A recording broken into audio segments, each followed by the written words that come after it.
3 દિવસની રજા અને બીજી તરફ એટીએમમાં પૈસા ખાલી। લોકો સવારથી પણ એટીએમમાં પૈસા મળશે તે આશાએ ધક્કા ખાઈ રહ્યા છે। બેંકમાં રવિવારની જાહેર રજા અને સોમવારે ઈદની રજા છે। નોટબંધીના નિર્ણય બાદના પ્રથમ પગારના દિવસોમાં સરકાર દ્વારા 24,000 રૂપિયા ખાતામાંથી ઉપાડવાની છૂટ તો આપવામાં આવી, પરંતુ બેંકોની લાંબી લાઈન અને પૈસા ખૂટી જવાના કારણે લોકો હાલાકીનો સામનો કરી રહ્યા છે।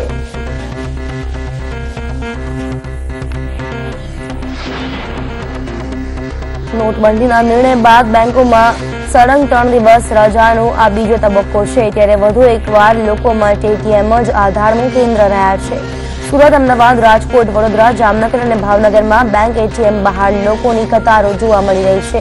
3 દિવસ સુધી બેંકો બંધ રહેવાથી લોકોને મુશ્કેલી પડી રહી છે, જોકે કેટલાક શોપિંગ મોલના પીઓએસ મશીન દ્વારા પણ 2000 જેટલી રાશિ ઉપાડી શકાય છે।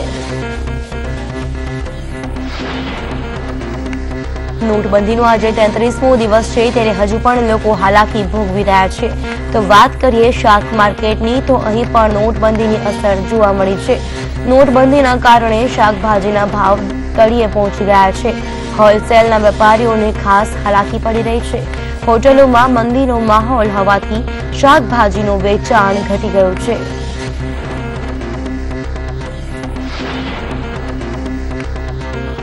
નોટબંધી બાદ દેશમાં કાળા નાણાંનો ખેલ શરૂ થયો છે। ક્યાંક નવી ચલણી નોટો ઝડપાઈ છે, તો ક્યાંક જૂની ચલણી નોટો ઝડપાઈ રહી છે, જેમાં 1000ની એક નોટ અને અન્ય નોટ ₹500ની જૂની હોવાનું બહાર આવ્યું છે। જામનગરના જોડિયામાંથી ₹9 લાખની જૂની ચલણી નોટો ઝડપાઈ છે। ઝડપાયેલી વ્યક્તિની પોલીસે તપાસ હાથ ધરી છે।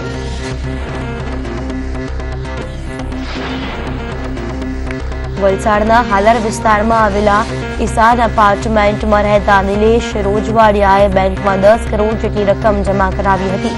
આટલી મોટી રકમ તે ક્યાંથી લાવ્યો તેની પૂછતાછ માટે આઈટીની ટીમ તેના ઘરે વેરિફિકેશન માટે પહોંચી હતી। આ દરમિયાન તે ન મળતા તેને વાપી આવકવેરા કચેરીમાં હાજર રહેવાનું ફરમાન કરવામાં આવ્યું હતું। બીજા દિવસે નિલેશે વાપી ઇન્કમટેક્સ કચેરીની ઇન્વેસ્ટિગેશન વિંગમાં હાજરી પુરાવી હતી।